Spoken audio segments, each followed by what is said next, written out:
everyone, and welcome back to Multiplicity Crafts. Today we are working on a Christmas shaker card. We're going to begin by cutting a piece of cardstock that is 8.5 by 11 inches in half, and that will give us the correct size for our card.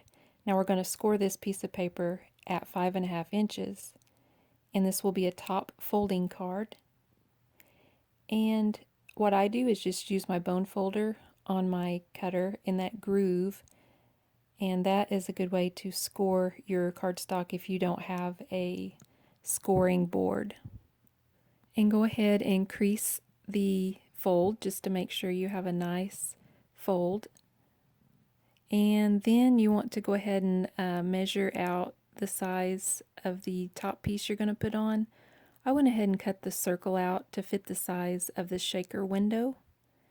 And I actually did that on my Cricut machine, but if you don't have a Cricut machine, you can just trace the circle and cut it out with scissors.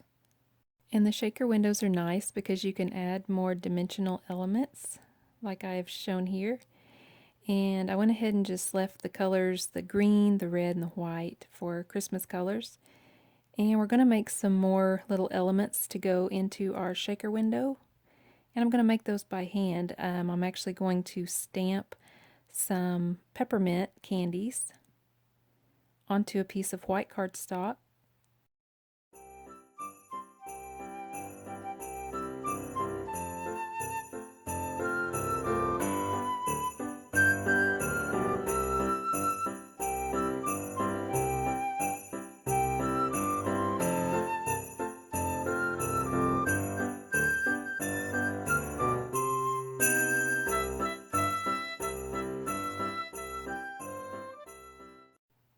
And you can go ahead and just leave your peppermints like they are, or you can add more dimension to them by adding a secondary color. This step is optional. You certainly don't have to do this part.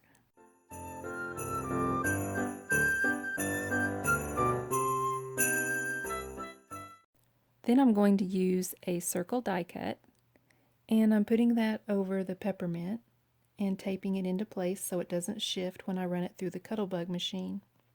And the circle die is actually from Lawn Fawn and their gumball set, but it worked perfectly for the size of these peppermint candies. And you just crank the handle on the Cuttlebug, and that will go ahead and cut the die where you have over the peppermint.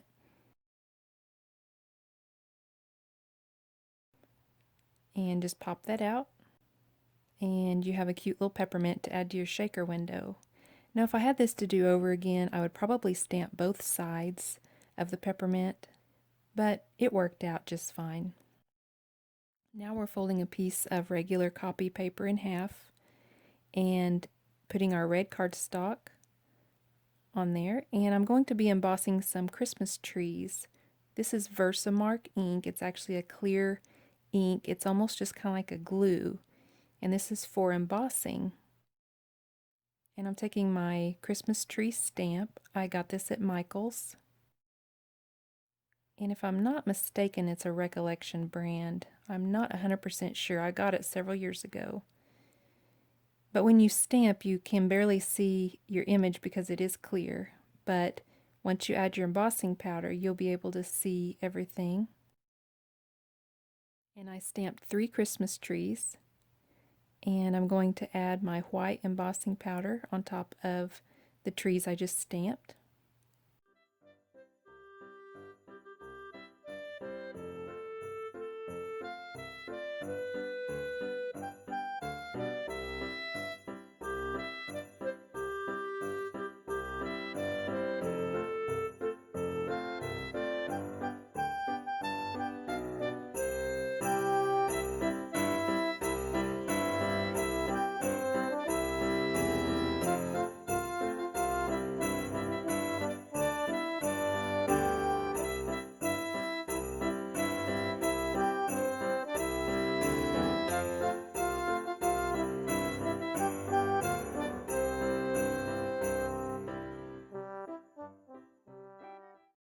And If you'll notice, sometimes on your embossing powder you'll have little flecks of the powder left on your card. I just take a children's paintbrush, the coarse kind, and just brush that away.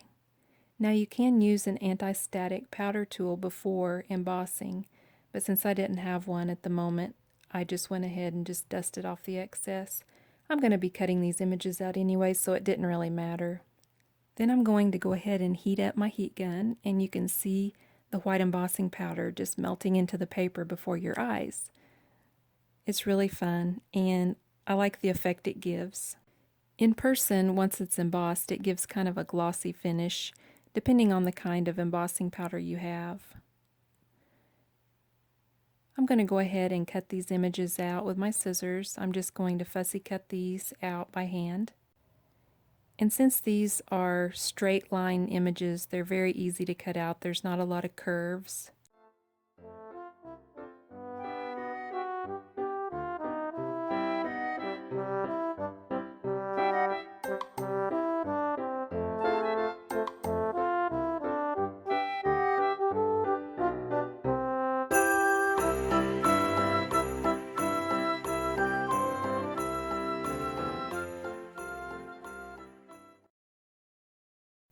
After you finish cutting out your Christmas trees, they'll look something like this. They're a good size for the shaker window.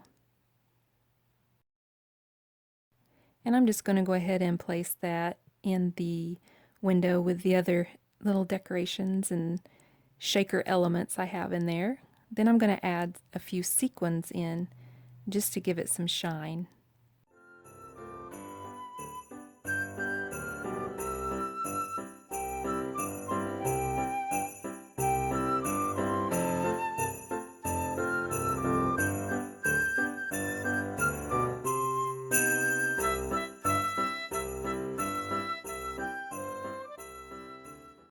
Now this process I will go ahead and speed up because basically it's repetitious, it's the same thing. I'm just adding some double-sided score tape, and I'm just going around the edges of the shaker window.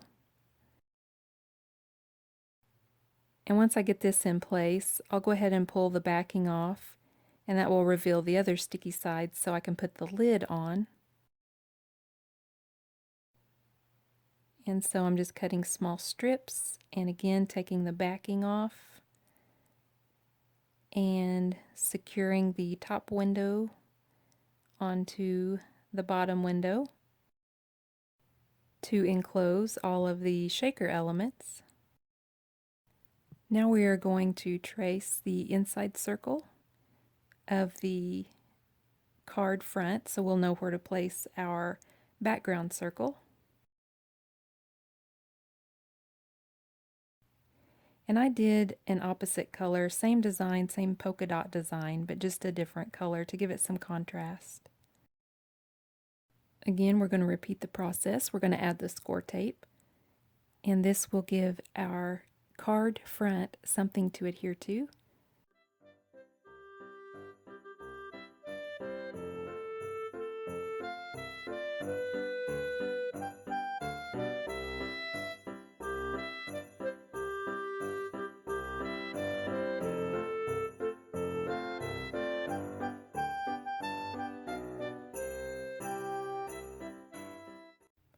Now on the card front, if you don't add foam tape underneath, it will kind of sag in places. So what I do, just to bring the rest of the card up to the height of the shaker window, I have doubled up on the foam tape and I've added 2 layers. And you'll later see that I had to add a 3rd layer. The 2 wasn't thick enough. But for now we're going ahead and adding 2 layers all over the base of the card except for the window where it will show. Now I did get this a little bit too close to the edges. When you do yours, maybe try not to have the foam tape as close to the edge, but it worked out just fine. It was just a little bit closer than I like. I should have probably cut that in half. And here you'll see that I'm adding the 3rd layer of foam tape, again just to make sure the card doesn't sag. And go ahead and place your card on top. Now we will be making the sentiment for the front. I have a Merry Christmas stamp I'm going to be using, and I have a little white cardstock banner, and I'm placing that stamp roughly where I would like it and pressing it onto my acrylic block. I'm using Memento Tuxedo Black ink and stamping the Merry Christmas sentiment onto the white cardstock. And those other two Christmas trees that we had embossed previously, we're going to go ahead and cut those out too. And I thought those would look nice added to the front of the card on either side of the sentiment to kind of fill in that blank white space on the banner.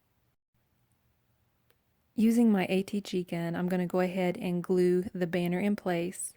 I did leave it a little longer than I need it, just so I can make sure it's perfectly centered, and I can always trim those excess edges off, which I did off camera. And on the little Christmas trees, I'm adding some foam squares to add a little dimension on them. You can adhere them flat if you would like, but I thought they looked nice popped up a little bit. So I'm adding that on the back, and we'll put that on either side of the sentiment. And after those are secured in place, your card is finished. And this is really fun card. It's just like a baby with a rattle. It's so fun to shake it around and see all the movement and the little goodies in there. And here is what the finished card looks like adhered to the card base. I hope you enjoyed this tutorial. And again, don't forget to thumbs up and subscribe and join the Happy Multiplicity Crafts family. We would love to have you. And I want to thank everybody for watching.